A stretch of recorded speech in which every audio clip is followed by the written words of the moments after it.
বন্ধুরা, আমি রাকিবুল ইসলাম, রাকিব এডুকেয়ারের পক্ষ থেকে আজকে আমরা আলোচনা করব ফিজিক্স 1-এর দ্বিতীয় অধ্যায়ের সামান্তরিকের লব্ধির মান ও দিক নির্ণয় করব আজকে।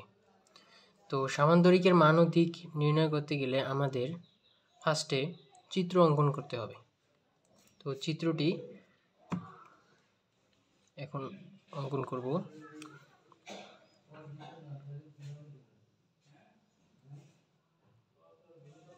প্রথমে আমরা একটা সামান্তরিক অঙ্কন করে নিব,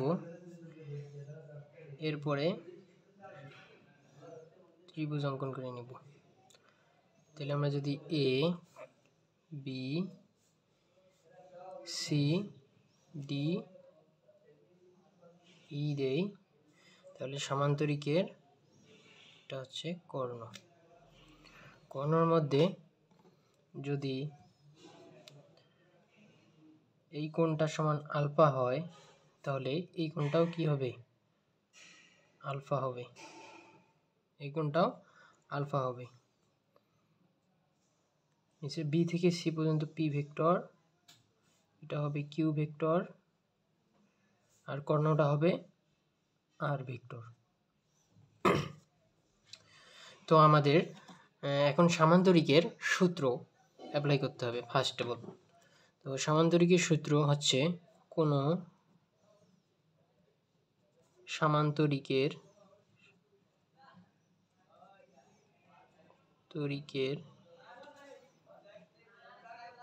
একই বিন্দু হতে অঙ্কিত সন্নিহিত বাহু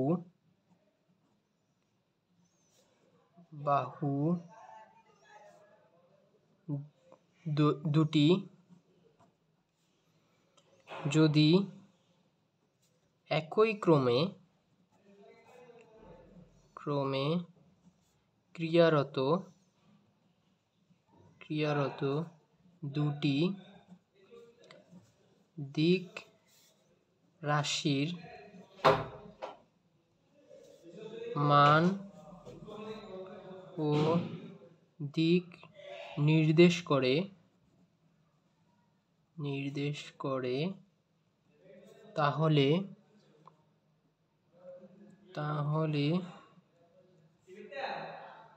সামান্তরিকটির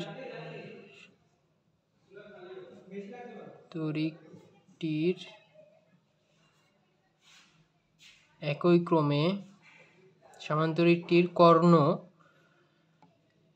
সামান্তরিকটির ওই বিন্দু হতে অঙ্কিত কর্ণ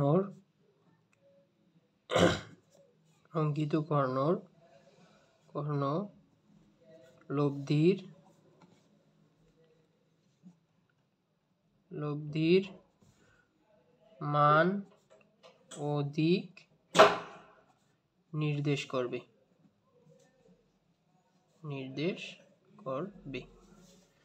তাহলে বন্ধুরা, সামান্তরিকের সূত্রটা হচ্ছে এই যে একই বিন্দু হতে অঙ্কিত সন্নিহিত দুটি বাহু, এই যে দুটি বাহু অঙ্কিত সন্নিহিত দুটি বাহু যদি দুটি দিক রাশি মানে ভেক্টর রাশি, দিক মানে ভেক্টর, দুটি ভেক্টর রাশি যদি নির্দেশ করে, তাহলে ওই বিন্দু হতে মানে এই বি বিন্দু হতে সামান্তরিকের কর্ণ লব্ধির অঙ্কিত কর্ণটি লব্ধির মান ও দিক নির্দেশ করবে। মানে আর ভেক্টরটা নির্দেশ করবে। তাহলে এখন আমরা যদি লব্ধির মান নির্ণয় করি, এখানে সুতরাং P vector plus Q vector is equal to R vector. সুতরাং সামান্তরিকের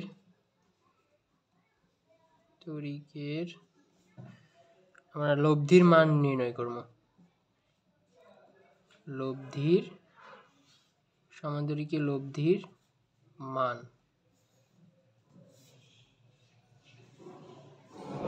সামান্তরিকের লব্ধির মান বের করতে গেলে আমাদের এখানে ত্রিভুজটাকে সামান্তরিকটিতে খেয়াল করতে হবে। এখানে দেখো বিডিই একটা ত্রিভুজ আছে,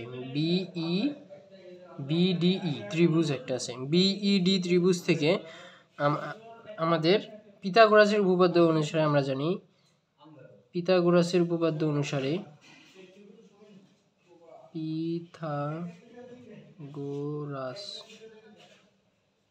পিথাগোরাস এর উপপাদ্য অনুসারে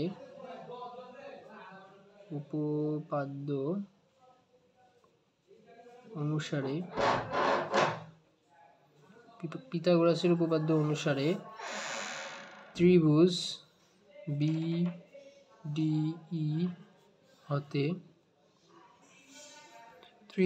বিডিই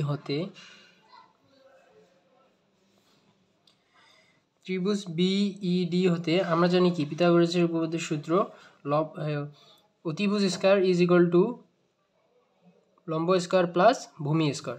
তাহলে এখানে কি দেওয়া আছে, বিডিটা হচ্ছে গিয়ে কি অতিভুজ, বিই হচ্ছে ভূমি, ডিই হচ্ছে লম্ব। তাহলে আমরা লিখতে পারি BD square is equal to BE square plus DE square. তাহলে আমরা বিডি এর মানটা জানি, বিডি এর মানটা হচ্ছে গিয়ে দেখো এখানে আর ভেক্টর দেওয়া আছে, তো আমরা এখানে বিডি এর মানটা আর ভেক্টরের উপরে স্কয়ার দেব বা আর এর উপরে স্কয়ার দেব, ইজ ইকুয়াল টু বিই। এখানে বিই এর মধ্যে এখানে দেখো যে BE is equal to BC plus CE দেওয়া আছে, বিসি একটা আছে আবার সিই পর্যন্ত দেওয়া আছে। তাহলে আমরা এটা লিখব এখানে BC plus CE whole square plus DE whole square. তো আমরা সেমভাবে এখন বের করব। তাহলে এখানে এ প্লাস বি হোল স্কয়ারের সূত্র প্রয়োগ করতে হবে, এ প্লাস বি হোল স্কয়ারের সূত্র প্রয়োগ করতে হবে। তাহলে আমরা জানি কি বিসি স্কয়ার প্লাস 2bc সিই প্লাস সিই স্কয়ার প্লাস ডিই স্কয়ার। তো আমাদের এই যে এখানে চিত্রে দেওয়া আছে সিডিই একটা ত্রিভুজ। তো এখানে এবি যদি আমাদের কি হয় কিউ ভেক্টর হয়, তাহলে সিডিও হবে এখানে কি কিউ ভেক্টর, কারণ সামান্তরিকের বাহুগুলো পরস্পর সমান। তাহলে এখানে কি হবে, এখানে সিডি হবে কিউ ভেক্টর। তো সুতরাং আমরা আমরা এবার লিখব ত্রিভুজ সিডিই হতে আমরা লিখব cos alpha is equal to কবরে ভূত আছে, আমরা 19 সূত্র থেকে পারি ভূমি বাই অতিভুজ। ভূমি কোনটা সিই, অতিভুজ কোনটা আপনার হচ্ছে গিয়ে সিডিতে কি কিউ ভেক্টর। সুতরাং আমরা সিই বের করতে পারি, CE is equal to Q cos alpha. সেমভাবে আমরা বের করব sine alpha is equal to সাগরে লবণ আছে, লম্ব এখানে কোনটা দেখো তো সাগরে লবণ আছে, লম্ব হচ্ছে গিয়ে ডিই, লম্ব বাই অতিভুজ কি সিডি মানে কিউ ভেক্টর। তাহলে আমরা সাগরে লবণ আসছে আমরা লিখতে পারি ডিই বাই অতিভুজ কোনটা কিউ। তাহলে বা আমরা লিখতে পারি DE is equal to Q sine alpha. তো আমরা এখানে মান বসাই দিব, বিসি এর মান এখানে দেখো তো, এখানে বিসি এর মান কত পি ভেক্টর। তাহলে আমরা এখানে পি ভেক্টর বসাবো, পি এর উপরে স্কয়ার আছে সেহেতু আমরা স্কয়ার দিব, পি স্কয়ার প্লাস 2, এখানে বিসি আছে, বিসি এর মান আবার সেমভাবে পি ভেক্টর আমরা মান বসাই দিব। আবার সিইটা আমরা এখানে দেখো তো বের করছি, C is equal to Q cos alpha, তাহলে সি লিখবো Q cos alpha plus CE square. CE square মানে কি? সিই স্কোয়ার মানে cos Q cos square alpha. তো আমরা Q square cos square alpha লিখতে পারি। এখানে যে আমরা যদি লিখি কিউ কজ আলফা, এর উপরে যদি স্কোয়ার দেই তার আমরা লিখতে পারি Q square cos square alpha, Q square cos square alpha plus DE এর মান কত? ডিই এর মান আমরা বের করছি কিউ সাইন আলফা, তাহলে কিউ সাইন আলফার উপরে যদি স্কোয়ার দেই কিউ সাইন আলফা, এর উপরে সেমভাবে যদি আমরা হোল স্কোয়ার দেই তাহলে আমাদের আসতেছে কত? Q square sine square alpha. তো আমরা লিখব Q square sine square alpha. তো সেমভাবে আমরা এখানে বসাবো, পি স্কোয়ারই থাকবে plus 2p Q cos alpha plus, এখানে দেখো তো কিউ স্কোয়ারটা কমন যায়, কিউ স্কোয়ারটা কমন যায়, কিউ স্কোয়ারটা কমন যায়, তাহলে আমার কিউ স্কোয়ার যদি কমন নেই তাহলে এখানে আসতেছে কত? Cos square alpha plus sine square alpha. তো আমরা জানি এখানে কি r square is equal to p square plus 2p Q cos alpha plus q square. তো আমরা ক্লাস 19-এ পড়ে আসছি sine square theta plus cos square theta is equal to 1, sine square theta plus cos square theta is equal to 1, is equal to 1। তো আমরা এখানে cos square plus sine square theta যদি আমরা 1 বসাই দিই কিউ স্কোয়ারই থেকে যায়। সুতরাং আমরা যদি উভয় দিকে বর্গ করে দিই r is equal to root over p square plus 2p Q cos alpha plus q square. সুতরাং এটাই হচ্ছে গিয়ে লব্ধির মান। সুতরাং এটা লব্ধির মান। তো আমাদের এবার লব্ধির দিক নির্ণয় করতে হবে, লব্ধির দিক নির্ণয় করতে হবে। তো বন্ধুরা, লব্ধির দিক নির্ণয় করতে গেলে সেমভাবে আমি এখানে বোঝার ক্ষেত্রে আরেকটা চিত্র অঙ্কন করব, তোমাদের একই চিত্র দিয়ে অঙ্কন করলে হবে। আমি বোঝানোর ক্ষেত্রে আরেকটা চিত্র অঙ্কন করতেছি।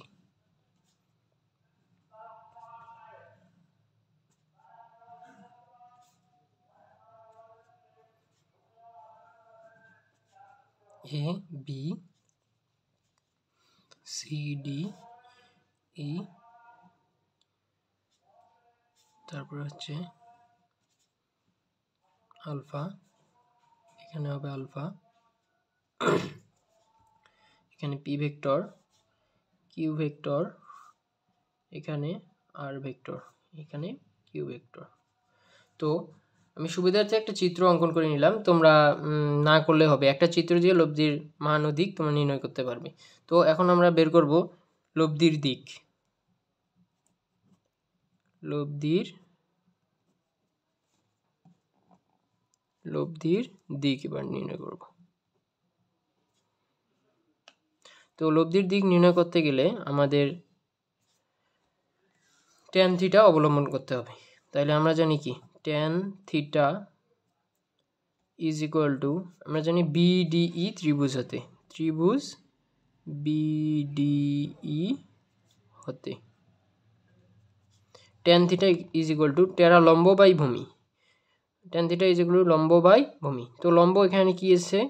ডিই আছে, ডিই লম্ব বাই ভূমি আছে কি বিই, তাহলে বিই যদি থাকে তাহলে আমরা লিখতে পারি বিসি প্লাস সিই। যেহেতু বিই আছে আমাদের বিসি প্লাস একবার নিতে হবে, আবার সিই পর্যন্ত আরেকবার নিতে হবে। তাহলে বা আমরা লিখতে পারি tan theta is equal to DE এর মান আমরা পেয়েছি কত, ওই পৃষ্ঠায় দেখো তো, ডিই এর মান পাইছি এই যে এখানে আছে কিউ সাইন আলফা, আর আমরা বসাবো কিউ সাইন আলফা। ডিই এর মান বসাবো Q sine alpha, Q sine alpha. সেমভাবে বিসি এর মান কত বেশি, পি পি। আর সিই এর মান কত বেশি দেখো তো এখানে, এই যে সিই এর মান বেশি Q cos alpha, Q cos alpha. তাহলে আমরা P plus Q cos alpha লিখব, কজ আলফা। বা আমরা থিটাকে এদিকে রেখে আমরা ট্যানকে ওইদিকে নিয়ে যাব, তাহলে theta is equal two tan, tan যেহেতু এদিকে আসে তোমার গুণ আকারে থিটার সাথে, এদিকে আসলে ভাগ হয়ে যাবে, ভাগ হয়ে যখন উল্টায় যাবে উপরে একটা ইনভার্স চিহ্ন চলে আসবে। তাহলে tan inverse Q sine alpha divided by P plus Q cos alpha. এটি মূলত আমাদের লব্ধির দিক, অ্যান্সার। এটিই মূলত আমাদের লব্ধির দিক। তো বন্ধুরা, তোমরা যদি বুঝে না থাকো তাহলে আমাকে আবার বলতে পারো, যতটুকু পারি সম্ভব আমি বুঝাই দেওয়ার ট্রাই করব। তো যদি ভিডিওটাকে ভালো লেগে থাকে তাহলে অবশ্যই একটা লাইক দিবেন। ইউটিউব থেকে দেখলে অবশ্যই একটা সাবস্ক্রাইব করে দিবেন। ধন্যবাদ সবাইকে।